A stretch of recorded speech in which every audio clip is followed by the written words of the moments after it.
আসসালামু আলাইকুম। মীর তৌফিক হোসেন স্বাগত জানাচ্ছি এনটিভির দেশের খবরে।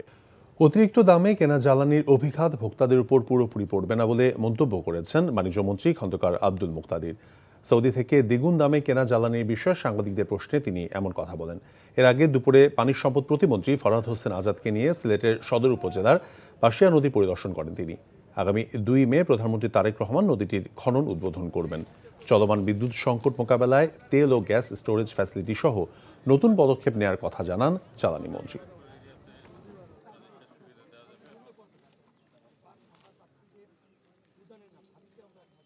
পাম্প থেকে আপনি ডিজেল পাচ্ছেন 115 টাকা, বাড়তি মূল্যে আসলেও সেই অভিঘাতটা সরকার তার বিভিন্ন টুলসের মাধ্যমে ধারণ করে সেই শকটা ভোক্তা পর্যায়ে পৌঁছাতে দেয় না। আমরা তেলেও আমদানি নির্ভর, গ্যাসেও এখন আমদানি নির্ভর, কিন্তু এটির জন্য বড় কোনো সাস্টেইনেবল স্টোরেজ তৈরির উদ্যোগ আমরা নেই। জ্বালানি মন্ত্রণালয় অগ্রাধিকার ভিত্তিতে ইনশাল্লাহ স্টোরেজ ফ্যাসিলিটি নির্মাণের উদ্যোগ নেবে। তীব্র দাবদাহে পুড়ছে দেশ, সেই সাথে যোগ হয়েছে লোডশেডিং। রাজধানী সহ 20 জেলায় মৃদু থেকে মাঝারি তাপ প্রবাহে অতিষ্ঠ জনজীবন।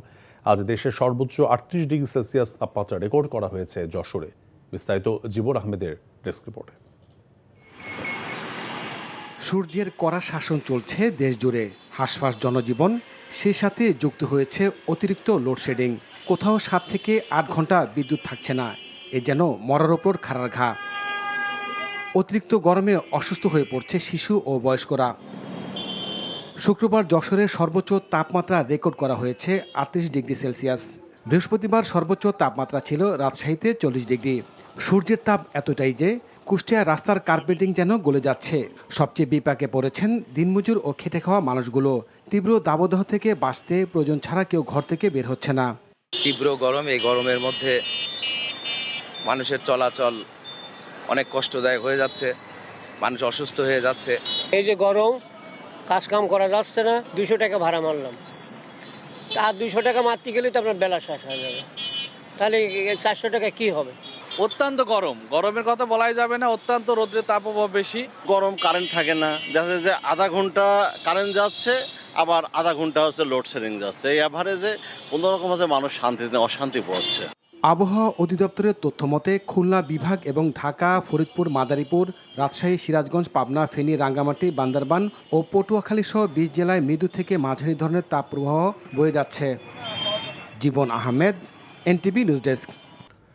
আগাম বন্যার আশঙ্কায় দ্রুত সুনামগঞ্জের সব হাওরে ধান কাটার অনুরোধ জানিয়েছে পানি উন্নয়ন বোর্ড। দুপুরে সুনামগঞ্জ পানি উন্নয়ন বোর্ডের জারি করা বিজ্ঞপ্তিতে বলা হয়, 24 এপ্রিল থেকে 30 এপ্রিল দেশের উত্তর পূর্বাঞ্চলের মাঝারি থেকে ভারী বৃষ্টিপাতের সম্ভাবনা রয়েছে। এর ফলে সুরমা নদী এবং হাওরের পানি বৃদ্ধি পেয়ে আগাম বন্যার শঙ্কা দেখা দিয়েছে। তাই হাওরে ধান 80% পাকলেই তা কেটে নিতে কৃষকদের অনুরোধ করেছে পানি উন্নয়ন বোর্ড। এদিকে কৃষি সম্প্রসারণ অধিদপ্তর জানায়, এবছর সুনামগঞ্জে 2,23,000 হেক্টর জমিতে বোরো ধানের আবাদ হয়েছে। এখন পর্যন্ত 20% ফসল কাটা হয়েছে। বিচার বিভাগের দুর্নীতির সব শেকড় তুলে আনার প্রত্যয় ব্যক্ত করে আইন, বিচার ও সংসদ বিষয়ক মন্ত্রী মোহাম্মদ আসাদুজ্জামান বলেছেন, সরকার মাজদার হোসেনের মতো দুর্নীতিগ্রস্ত বিচার বিভাগ গড়তে চায় না। দুপুরে যশোর জেলা আইনজীবী সমিতি নবনির্মিত ভবনের দ্বার উন্মোচন এবং মত বিনিময়ের সভায় তিনি একথা বলেন। মন্ত্রী বলেন, জুলাই সনদ, মানবাধিকার কমিশন, বিচার বিভাগের স্বাধীনতা এবং বিচার বিভাগীয় সচিবালয় আইনের বিষয়ে অনেকে প্রশ্ন তুলেছেন। প্রতিটি আইন যাচাই বাছাই করে সংসদে বিল আকারে আনা হবে। জুলাই সনদের কিছু অংশে প্রতারণায় আশ্রয় নেওয়া হয়েছে উল্লেখ করে মন্ত্রী আরও বলেছেন, জুলাই সনদের বিষয়ে বিএনপি যে অঙ্গীকার করেছিল তা অক্ষরে অক্ষরে পালন করবে। সচিবালয় আইনটা আমরা আরো বেশি যাচাই বাছাই করে পর্যবেক্ষণ করে এমন একটি আইন আনতে চাই যেখানে সত্যিকার অর্থে বিচারকরা সাংবিধানিকভাবে যে পথ নির্দেশ করা আছে সেই পথে হেঁটে যেতে পারেন। এটাই আমাদের লক্ষ্য। এখানে কোনো ইটস অ্যান্ড বাটস নাই, এখানে কোনো অন্য কোনো এজেন্ডা নাই। ক্যান্সারের ঝুঁকিতে থাকা তৃতীয় লিঙ্গের মানুষ সহ স্বাস্থ্যকর্মীদের বিনামূল্যে হেপাটাইটিস বি ভাইরাসের টিকা দিয়েছে আন্তর্জাতিক স্বেচ্ছাসেবী সংস্থা junior chamber international, Dhaka stroll. দুপুরে সাভারের এনাম মেডিকেল কলেজ হাসপাতালে এই কার্যক্রম উদ্বোধন করেন junior chamber international Bangladesh regional vice president, Enam medical college হাসপাতালে ভারপ্রাপ্ত চেয়ারম্যান শামস মোহাম্মদ এনাম। উপস্থিত ছিলেন জুনিয়র চেম্বার ইন্টারন্যাশনাল ঢাকা স্ট্রলের লোকাল প্রেসিডেন্ট, ক্যান্সার বিশেষজ্ঞ ডাক্তার সিনথিয়া আফরিন, হিজড়ার জনগোষ্ঠীর মানবাধিকার সুরক্ষা নিয়ে কর্মরত আইনজীবী, গবেষক এবং মানবাধিকার কর্মী ব্যারিস্টার আবদুল্লাহ আনবার আনান তিতির। এই ছিল দেশের খবরে। এই খবরের ভিডিও সহ আপডেট জানতে ভিজিট করুন NTV অনলাইন www.ntvbd.com। এছাড়াও NTVর জনপ্রিয় সব অনুষ্ঠান এবং খবরের আপডেট জানতে ভিজিট করুন আমাদের ইউটিউব এবং ভেরিফাইড ফেসবুক পেজ। 6টা ইভিনিং নিউজ দেখার আমন্ত্রণ রইল। ধন্যবাদ সবাইকে।